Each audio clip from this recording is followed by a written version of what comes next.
નમસ્કાર દર્શક મિત્રો, આપ જોઈ રહ્યા છો અભિક્રાઇમ ન્યૂઝ. હવે જોઈએ અગત્યના સમાચાર. આજ રોજ માનનીય કેબિનેટ મંત્રી જળશક્તિ મંત્રાલય ભારત સરકાર શ્રી સી.આર. પાટીલના વરદ હસ્તે સુરત મહાનગરપાલિકા દ્વારા પ્રધાનમંત્રી આવાસ યોજનાનો કમ્પ્યુટરાઇઝ ડ્રો કરવામાં આવ્યો.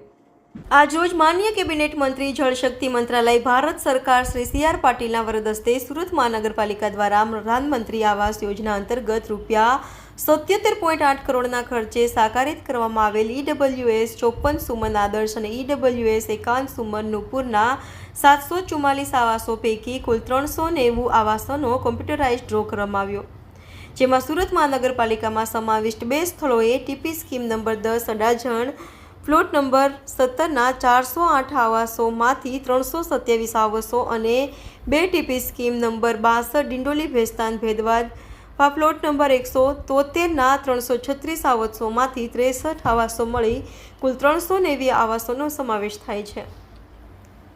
પ્રધાનમંત્રી આવાસ યોજના અંતર્ગત શહેરી ગરીબ અને જરૂરિયાતમંદોને આરોગ્યપ્રદ અને સુગ્રથિત આવાસો પ્રદાન કરવામાં આવે છે, જેના થકી તેમાં જીવન ધોરણના સ્તર ઊંચું લાવવાના સ્વપ્નો સાકાર કરવામાં આવી રહ્યા છે. આ કાર્યક્રમ પ્રસંગે માનનીય કેબિનેટ મંત્રી જળશક્તિ મંત્રાલય ભારત સરકાર શ્રી સી.આર. પાટીલનું માનનીય મેયર શ્રી દક્ષેશભાઈ માવાણી, માનનીય કમિશનર શ્રીમતી શાલિની અગ્રવાલ તથા અન્ય પદાધિકારીશ્રીઓએ શાલ અને મોમેન્ટો આપી સ્વાગત કરવામાં આવેલ. રિપોર્ટર રાજેશ મારકણા, અભિક્રાઇમ ન્યૂઝ, સુરત.